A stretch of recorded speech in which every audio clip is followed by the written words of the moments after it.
Welcome back to my YouTube channel. ಇವತ್ತಿನ ಕ್ಲಾಸಲ್ಲಿ ನಾವು ಅಗ್ನಿವೀರ್ ಎಕ್ಸಾಮ್ಗೆ ಸಂಬಂಧಪಟ್ಟಂತೆ ಮ್ಯಾಥ್ಸ್ ಸೆಕ್ಷನಲ್ಲಿ ಪ್ರೀವಿಯಸ್ ಇಯರ್ ಕ್ವಶನ್ ಪೇಪರಲ್ಲಿ 4th ಪೇಪರ್ ನೋಡುವ. ಇದು ಪ್ರೀವಿಯಸ್ ಇಯರ್ ಕ್ವಶನ್ ಪೇಪರ್ ಮೇಲೆ 4th ಕ್ಲಾಸ್ ಆಗಿದೆ. ಇನ್ನು ಯಾರೆಲ್ಲ ನಮ್ಮ ಚಾನಲ್ನ ಸಬ್ಸ್ಕ್ರೈಬ್ ಮಾಡಿಲ್ಲ ಬೇಗ ಸಬ್ಸ್ಕ್ರೈಬ್ ಮಾಡಿ. ಟೆಲಿಗ್ರಾಮ್ ಚಾನಲ್ನ ಯಾರೆಲ್ಲ ಜಾಯ್ನ್ ಆಗಿಲ್ಲ ಈ ಕ್ಲಾಸ್ನ ಕೆಳಗೆ ಡಿಸ್ಕ್ರಿಪ್ಷನಲ್ಲಿ ಲಿಂಕ್ ಇದೆ, ಹೋಗಿ ಜಾಯ್ನ್ ಆಗಿ. ನಿಮಗೆ ಏನಿದೆ ಇಲ್ಲಿ ಯೂಟ್ಯೂಬಲ್ಲಿ ಮಾಡಿರೋ ಕ್ಲಾಸಸ್ PDF ವಿತ್ ಆನ್ಸರ್ ಜೊತೆ ನಾನು ನನ್ನ ಟೆಲಿಗ್ರಾಮ್ ಚಾನಲಲ್ಲಿ ಹಾಕಿರ್ತೀನಿ. ಡೈಲಿ ಸ್ಟಡಿಗೆ ಬೇಕಾದಂಥ ಫ್ರೀ ಮೆಟೀರಿಯಲ್ ಸಿಗುತ್ತೆ. ಕ್ಲಾಸ್ ಸ್ಟಾರ್ಟ್ ಮಾಡುವ. ಏನಿದೆ ಫಸ್ಟ್ನೇ ಕ್ವಶನ್ನು, ಒಂದು ಲೇಖನವನ್ನು 460ಕ್ಕೆ ಮಾರಾಟ ಮಾಡಿದಾಗ 60 ರೂಪಾಯಿ ಲಾಭ ಬಂದರೆ ಲಾಭದ ಶೇಕಡಾವಾರು ಎಷ್ಟು ಅಂತ ಕೇಳಿದ್ದಾರೆ. ಮಾರಾಟ ಬೆಲೆ ಎಷ್ಟಿದೆ? 460ಕ್ಕೆ ಮಾರಾಟ ಮಾಡಿದಾಗ 60 ರೂಪಾಯಿ ಲಾಭ ಬಂದಿದೆ ಅಂತ ಹೇಳ್ತಿದ್ದಾರೆ. ಹಾಗಾದರೆ ಲೇಖನದ ಅಸಲು ಬೆಲೆ ಎಷ್ಟಾಗಿರುತ್ತೆ? 460ಕ್ಕೆ ಮಾರಾಟ ಮಾಡಿದಾಗ 60 ರೂಪಾಯಿ ಲಾಭ ಬಂದಿದೆ ಅಂದರೆ ಎಷ್ಟಿದೆ ಮಾರಾಟ ಬೆಲೆ? 460 ಇದೆ. 460 ಎಷ್ಟು ರೂಪಾಯಿ ಲಾಭ ಬಂದಿದೆ? 60 ರೂಪಾಯಿ. 60 ರೂಪಾಯಿನ ಮೈನಸ್ ಮಾಡಿದರೆ 460ರಲ್ಲಿ ಏನು ಬರುತ್ತೆ ಆನ್ಸರು? 400 ರೂಪಾಯಿ ಬರುತ್ತೆ. ಅವ್ರು ಏನು ಕೇಳ್ತಿದ್ದಾರೆ? ನಮಗೆ ಲಾಭದ ಶೇಕಡಾವಾರು ಕೇಳ್ತಿದ್ದಾರೆ, ಎಷ್ಟು ಶೇಕಡ ಲಾಭ ಬಂದಿದೆ ಅಂತ. ಹಾಗಾಗಿ ಎಷ್ಟು ಬಂದಿದೆ ಲಾಭ? 60 ರೂಪಾಯಿ. ಅಸಲು ಬೆಲೆ ಎಷ್ಟಿದೆ? 400 ಇದೆ. ಅವರು ಶೇಕಡಾವಾರು ಕೇಳ್ತಿರೋದ್ರಿಂದ ಇಂಟು 100 ಮಾಡಬೇಕು. ಓಕೆ, ನೆಕ್ಸ್ಟ್ ಸಿಂಪ್ಲಿಫಿಕೇಶನ್ ಮಾಡೋಣ. ಇದೊಂದು ಝೀರೋಗೆ ಇದೊಂದು ಝೀರೋ ಕ್ಯಾನ್ಸಲ್ ಆಗುತ್ತೆ, ಇದೊಂದು ಝೀರೋಗೆ ಇದೊಂದು ಝೀರೋ ಕ್ಯಾನ್ಸಲ್. ಇನ್ನು ಉಳಿದಿದ್ದೇನು? 4/6 ಉಳೀತು. ಇದನ್ನು 2ರ ಮಗ್ಗೆಯಿಂದ ನಾವು ಕಡ್ತಾ ಹೊಡೆಯೋಣ. 2 2 4 ಆಗುತ್ತೆ, 2 3 6. ಇನ್ನು ನೆಕ್ಸ್ಟು 2 1 2 5 10 ಆಗುತ್ತೆ. ಇನ್ನು ಉಳಿದಿದ್ದೇನು? 3 × 5 ಉಳೀತು. 3 × 5 ಮಾಡಿದರೆ ನಮ್ಗೆ ಏನು ಬರುತ್ತೆ ಆನ್ಸರು? 3 5 15. ಆನ್ಸರ್ ಇಸ್ 15% ಲಾಭ. ಯಾವ ಆಪ್ಷನಲ್ಲಿದೆ? ಬಿ, ಸೆಕೆಂಡ್ ಆಪ್ಷನಲ್ಲಿದೆ. ನೆಕ್ಸ್ಟ್ ಕ್ವಶನ್ ನೋಡುವ. ಎರಡನೇ ಕ್ವಶನ್ ಏನಿದೆ? 4 ಮತ್ತು 6ರ 3ನೇ ಅನುಪಾತ ಕಂಡುಹಿಡಿಯಿರಿ ಅಂತ ಇದೆ. ಥರ್ಡ್ ಪ್ರಪೋರ್ಷನ್ನು.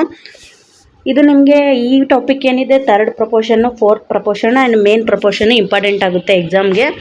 ಪ್ರತಿ ಶಿಫ್ಟಲ್ಲಿ ಒಂದೊಂದು ಕ್ವಶನ್ ಬರುತ್ತೆ ಇದರ ಮೇಲೆ. ಪ್ರಪೋರ್ಷನ್ ಮೇಲೆ 3 ಟಾಪಿಕ್ ಮೇಲೆ ನಿಮಗೆ ಕ್ವಶನ್ ಬರುತ್ತೆ. ಮೇನ್ ಪ್ರಪೋರ್ಷನ್ನು, ಥರ್ಡ್ ಪ್ರಪೋರ್ಷನ್ನು ಮತ್ತು ಫೋರ್ತ್ ಪ್ರಪೋರ್ಷನ್ ಅಂತ. ಈ ಥರ್ಡ್ ಟಾಪಿಕ್ ಮೇಲೂ ನಿಮಗೆ ಒಂದೊಂದು ಫಾರ್ಮುಲಾ ಇದೆ. ಆ ಫಾರ್ಮುಲಾನ ಅಪ್ಲೈ ಮಾಡಿದಾಗ ಮಾತ್ರ ನಿಮ್ಗೆ ಆನ್ಸರ್ ಬರುತ್ತೆ. ಥರ್ಡ್ ಪ್ರಪೋರ್ಷನ್ದು ಫಾರ್ಮುಲಾ ಏನು ಹೇಳಿದ್ದೆ? x = a/b². Third proportion formula ಆಗಿದೆ ಇದು. ಇದನ್ನ ಅಪ್ಲೈ ಮಾಡೋಣ. a ಅಂದರೆ ಯಾವುದಿಲ್ಲಿ? 4 ಆಗುತ್ತೆ, 4. ಇನ್ನು b ಅಂದರೆ ಯಾವುದು? 6 ಆಗುತ್ತೆ, 6 × 6 ಮಾಡಬೇಕು. ಇನ್ನು ನೆಕ್ಸ್ಟು ಸಿಂಪ್ಲಿಫಿಕೇಷನ್ ಮಾಡೋಣ. 2 2 4 ಆಗುತ್ತೆ, 2 3 6 ಆಗುತ್ತೆ. ಇನ್ನು ನೆಕ್ಸ್ಟು 2 1 2 3 6 ಆಗುತ್ತೆ. ಇನ್ನು ಉಳಿದಿದ್ದೇನು? 3 × 3 ಉಳೀತು. 3 × 3 ಮಾಡಿದ್ರೆ ನಮ್ಗೆ ಏನು ಬರುತ್ತೆ? 3 3 9. Answer is 9. ಡಿ ಆಪ್ಷನ್ನಲ್ಲಿದೆ. ಓಕೆ, ಅಂಡರ್ಸ್ಟ್ಯಾಂಡ್ ಆಯ್ತಲ್ಲ. ಇನ್ನು ಮೂರನೇ ಕ್ವಶನ್ ಏನಿದೆ? ಎ ಮತ್ತು ಬಿಯ ಪ್ರಸ್ತುತ ವಯಸ್ಸಿನ ಅನುಪಾತ 7:5 ಆಗಿದ್ದರೆ ಅವರ ವಯಸ್ಸಿನ ಮೊತ್ತ 60 ವರ್ಷ ಆಗಿದ್ದರೆ ಎಯ ಪ್ರಸ್ತುತ ವಯಸ್ಸು ಏನಂತ ಕೇಳಿದ್ದಾರೆ. ಯಾರಿದ್ದಾರೆ ಇಲ್ಲಿ? ಎ ಬಿ ಇದ್ದಾರೆ, ಎ ಮತ್ತು ಬಿ ಇದ್ದಾರೆ. ಇಲ್ಲಿ ಎದೆಷ್ಟು ಹೇಳಿದ್ದಾರೆ? ವಯಸ್ಸಿಂದು ಅನುಪಾತ ರೇಷೋ 7 ಹೇಳಿದ್ದಾರೆ, ಬಿದು 5 ಹೇಳಿದ್ದಾರೆ. ಇನ್ನು ನೆಕ್ಸ್ಟ್ ಏನಿದೆ?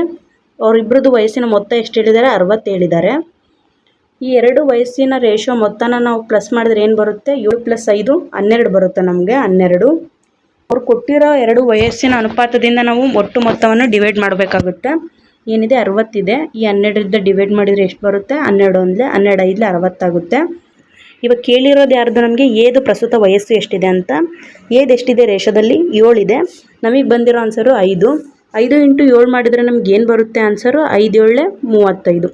Answer is 35 years. ಫಸ್ಟ್ ಆಪ್ಷನಲ್ಲಿದೆ. ಓಕೆ, ಅರ್ಥ ಆಯ್ತಾ ಹೇಗೆ ಮಾಡಿದೆ ಅಂತ? ಎ ಮತ್ತು ಬಿಯ ವಯಸ್ಸಿನ ಅನುಪಾತ ಕೊಟ್ಟಿದ್ದರು. ಏದು 7 ಇದೆ, ಬಿದು 5 ಇದೆ ಅಂತ. ಅವರಿಬ್ಬರ ವಯಸ್ಸಿನ ಮೊತ್ತ ಕೊಟ್ಟಿದ್ದರು 60 ಅಂತ. ಅವರಿಬ್ಬರ ರೇಷೋದೇನಿದೆ ಪ್ಲಸ್ ಮಾಡಿದರೆ 7 + 5 12 ಆಗುತ್ತೆ. ಈ 60ರಿಂದ ನಾವು 12ನ ಡಿವೈಡ್ ಮಾಡಿದಾಗ ನಮ್ಗೆ 5 ಬರುತ್ತೆ. ನೆಕ್ಸ್ಟ್ ಅವರು ಇವಾಗ ಯಾರು ಕೇಳ್ತಿರೋದು? ಎ ಕೇಳ್ತಿರೋದು. ಏದೆಷ್ಟಿದೆ ರೇಷೋದಲ್ಲಿ? 7 ಇದೆ. ನಮಗೆ ಬಂದಿದ್ದು ಉತ್ತರ ಏನು? 5. 5 × 7 ಮಾಡಿದಾಗ ಏನು ಬರುತ್ತೆ? 5 7 35. ಆನ್ಸರ್ ಇಸ್ 35 ವರ್ಷ. ನೆಕ್ಸ್ಟ್ 5ನೇ ಕ್ವಶನ್ ಏನಿದೆ? 5 ವರ್ಷಗಳವರೆಗೆ ವಾರ್ಷಿಕ 5 ದರದಲ್ಲಿ 1,000ರ ಮೇಲೆ ಸರಳ ಬಡ್ಡಿ ಎಷ್ಟಾಗುತ್ತದೆ ಅಂತ ಕೇಳಿದ್ದಾರೆ. ಎಷ್ಟಿದೆ? ಪ್ರಿನ್ಸಿಪಲ್ ಎಷ್ಟಿದೆ? 1000 ಇದೆ, 1000. ವಾರ್ಷಿಕ ಬಡ್ಡಿ ದರ ಎಷ್ಟಿದೆ? 5% ಅಂತ. ನಾವು 1% ಫೈಂಡ್ ಔಟ್ ಮಾಡೋಣ. 1 0 ಕ್ಯಾನ್ಸಲ್ ಮಾಡಿದರೆ 10%, 2 0 ಕ್ಯಾನ್ಸಲ್ ಮಾಡಿದರೆ 1% ಅಂತ ಹೇಳಿದ್ದೆ. 1% ಅಂದರೆ ಎಷ್ಟಾಯಿತು? 10 ಆಯಿತು. 1% 10 ಆದರೆ ನಮಗೆ ಬೇಕಾಗಿರೋದು ಎಷ್ಟು? 5% ಎಷ್ಟು ಅಂತ. 10 × 5 ಮಾಡಿದಾಗ ಏನು ಬರುತ್ತೆ? 10 50 ಬರುತ್ತೆ. ಏನಿದೆ ಈಗ ಬಂದಿರೋ ಆನ್ಸರು 50. ಇದು 1 ವರ್ಷಕ್ಕೆ 50 ಆದರೆ ನಮಗೆ ಬೇಕಾಗಿರೋದು 5 ವರ್ಷಕ್ಕೆ ಎಷ್ಟು ಅಂತ. ಹಾಗಾಗಿ ಈ 50 × 5 ಮಾಡಿದರೆ ನಮ್ಗೆ ಏನು ಬರುತ್ತೆ ಆನ್ಸರು? 5 5 25 1 0. ಆನ್ಸರ್ ಇಸ್ 250 ರೂಪಾಯಿ. ಸೆಕೆಂಡ್ ಆಪ್ಷನಲ್ಲಿದೆ. ಝೀರೋ ಕ್ಯಾನ್ಸಲ್ ಮೆಥಡ್ ಯೂಸ್ ಮಾಡಿ. ಇದರಲ್ಲಿ ನಾನು ಹೇಳಿದ್ದೀನಿ ಪರ್ಸೆಂಟೇಜ್ ಫೈಂಡ್ ಔಟ್ ಮಾಡಬೇಕು ಅಂದರೆ ನೀವು ಝೀರೋ ಕ್ಯಾನ್ಸಲ್ ಮೆಥಡೇ ಯೂಸ್ ಮಾಡಿದರೆ ಈಸಿಯಾಗಿ ನೀವು ಆನ್ಸರ್ ತೆಗಿಬೋದು. ನೆಕ್ಸ್ಟ್ ಕ್ವಶನ್ ಏನಿದೆ, ಗಂಟೆಗೆ 60 ಕಿಲೋಮೀಟರ್ ವೇಗದಲ್ಲಿ ಚಲಿಸುವ 300 ಮೀಟರ್ ಉದ್ದದ ರೈಲು ವಿದ್ಯುತ್ ಕಂಬವನ್ನು ದಾಟಲು ಎಷ್ಟು ಸಮಯವನ್ನು ತೆಗೆದುಕೊಳ್ಳುತ್ತದೆ ಅಂತ ಕೇಳಿದ್ದಾರೆ. ರೈಲಿನ ಉದ್ದ ಎಷ್ಟಿದೆ? 300 ಮೀಟರ್ ಇದೆ. ರೈಲಿನ ವೇಗ 60 km/h ಇದೆ. 0ಗೆ 0 ಕ್ಯಾನ್ಸಲ್ ಆಗುತ್ತೆ. 6 1 6 5 30 ಆಗುತ್ತೆ.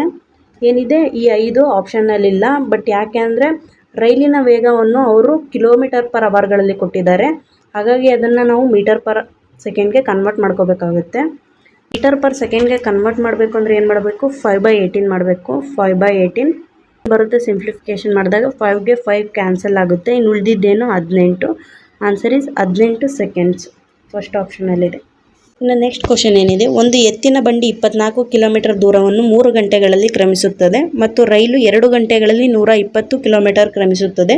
ಅವುಗಳ ವೇಗಗಳ ಅನುಪಾತ ಎಷ್ಟು ಅಂತ ಕೇಳಿದ್ದಾರೆ.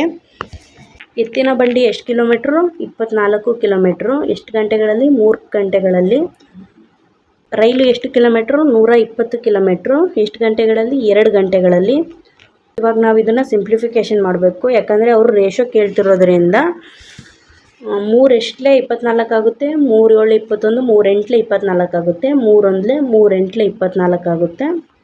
ಇನ್ನು ನೆಕ್ಸ್ಟು 2 ಎಷ್ಟಲೇ 120 ಆಗುತ್ತೆ, 2 1 2 60 120 ಆಗುತ್ತೆ. ಇದು ಆಪ್ಷನಲ್ಲಿ ಇದೆನಾ? ಇಲ್ಲ. ಇನ್ನೂ ಸಿಂಪ್ಲಿಫಿಕೇಷನ್ ಮಾಡಿದ್ದಾರೆ, ಇನ್ನೂ ಸರಳೀಕರಿಸಿದ್ದಾರೆ. ಇದನ್ನು ಇನ್ನೂ ನಾವು ಕಡಿಮೆ ಮಾಡಬೇಕು. ಇದನ್ನು ಇನ್ನೂ ಕಡಿಮೆ ಮಾಡಿದರೆ ಎಷ್ಟು ಬರುತ್ತೆ ನಮಗೆ? 4ರ ಮಗ್ಗಿಯಿಂದ ಮಾಡೋಣ. 4 2 8 ಆಗುತ್ತೆ. 4 15 60 ಆಗುತ್ತೆ. Answer is 2:15. ಯಾವ ಆಪ್ಷನಲ್ಲಿದೆ? ಬಿ ಆಪ್ಷನಲ್ಲಿದೆ. Answer is 2:15. ಅನುಪಾತ ಏನು? 2:50. ನೆಕ್ಸ್ಟ್ ಕ್ವಶನ್ ಏನಿದೆ, ಒಂದು ಚೌಕದ ಬದಿಯನ್ನು 30% ಕಡಿಮೆ ಮಾಡಿದರೆ ಅದರ ವಿಸ್ತೀರ್ಣದಲ್ಲಿ ಎಷ್ಟು ಶೇಕಡ ಕಡಿಮೆ ಆಗುತ್ತದೆ ಅಂತ ಕೇಳಿದ್ದಾರೆ. 30 × 2.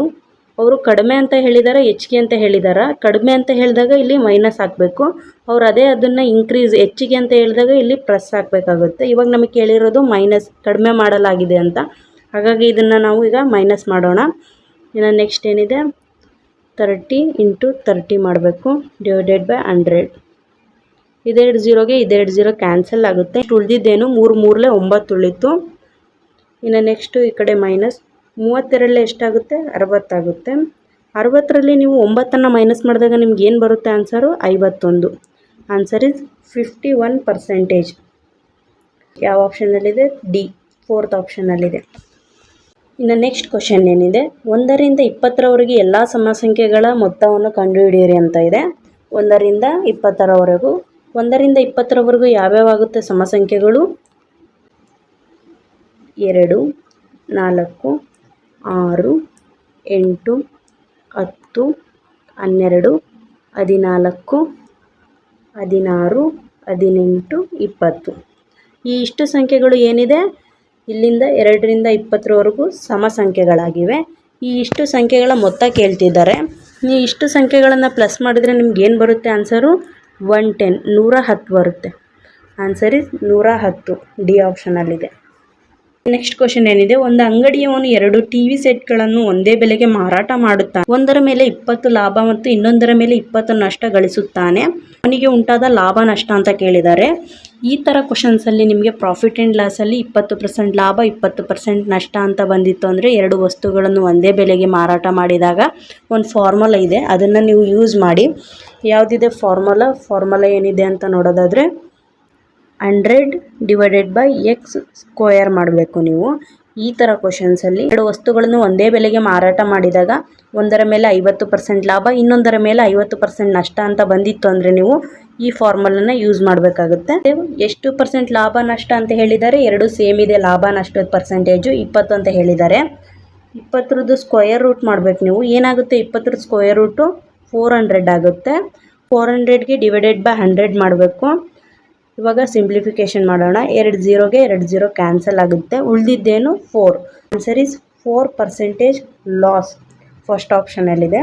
ಯಾವತ್ತು ಈ ಥರ ಕ್ವಶನ್ಸಲ್ಲಿ ಏನಿದೆ ಪ್ರಾಫಿಟ್ ಆ್ಯಂಡ್ ಲಾಸಲ್ಲಿ 2 ವಸ್ತುಗಳನ್ನು ಒಂದೇ ಬೆಲೆಗೆ ಮಾರಾಟ ಮಾಡಿದಾಗ ಒಂದರ ಮೇಲೆ 50% ಲಾಭ, ಇನ್ನೊಂದರ ಮೇಲೆ 50% ನಷ್ಟ, ಅಥವಾ ಒಂದರ ಮೇಲೆ 20% ಲಾಭ, ಇನ್ನೊಂದರ ಮೇಲೆ 20% ನಷ್ಟ ಅಂತ ಎರಡರದ್ದು ಲಾಭ ನಷ್ಟದ್ದು ಪರ್ಸೆಂಟೇಜು ಸೇಮೇ ಇತ್ತು ಅಂದರೆ ಅದು ಯಾವತ್ತೂ ಅವನಿಗೆ ಏನಾಗಿರುತ್ತೆ, ಓನರಿಗೆ, ಅಂಗಡಿಯ ಮಾಲೀಕನಿಗೆ ಲಾಸೇ ಆಗಿರುತ್ತೆ. ಈ ಥರ ಎಲ್ಲೋ ಕ್ವಶನ್ ಬಂದರೂ ನಿಮಗೆ ಲಾಸ್ ಪರ್ಸೆಂಟೇಜೇ ಅದು ಕರೆಕ್ಟ್ ಆಗುತ್ತೆ. ಪ್ರಾಫಿಟ್ ಅಂತೂ ಯಾವತ್ತೂ ಆಗಲ್ಲ. Okay, understand? ಇಲ್ಲಿಗೆ ಈ ಕ್ಲಾಸ್ ಎಂಡ್ ಆಯಿತು. ಯಾರೆಲ್ಲ ಕೊನೆವರೆಗೂ ಕ್ಲಾಸ್ ಕೇಳಿದ್ರೆ ಥ್ಯಾಂಕ್ಸ್ ಫಾರ್ ವಾಚಿಂಗ್. ಇನ್ನು ಯಾರೆಲ್ಲ ನಮ್ಮ ಚಾನಲ್ನ ಸಬ್ಸ್ಕ್ರೈಬ್ ಮಾಡಿಲ್ಲ ಬೇಗ ಸಬ್ಸ್ಕ್ರೈಬ್ ಮಾಡಿ. ಟೆಲಿಗ್ರಾಮ್ ಚಾನಲ್ ಯಾರೆಲ್ಲ ಜಾಯ್ನ್ ಆಗಿಲ್ಲ, ಈ ಕ್ಲಾಸ್ನ ಕೆಳಗೆ ಡಿಸ್ಕ್ರಿಪ್ಷನಲ್ಲಿ ಲಿಂಕ್ ಇದೆ, ಹೋಗಿ ಜಾಯ್ನ್ ಆಗಿ. ನಿಮಗೆ ಅಲ್ಲಿ ಸ್ಟಡಿಗೆ ಅಂತ ನಾನು ಪ್ರಾಕ್ಟೀಸ್ ಶೀಟ್ಗಳನ್ನ ಹಾಕ್ತಿರ್ತೀನಿ. ಮತ್ತೆ ಸಿಗೋಣ ನೆಕ್ಸ್ಟ್ ವಿಡಿಯೋದಲ್ಲಿ.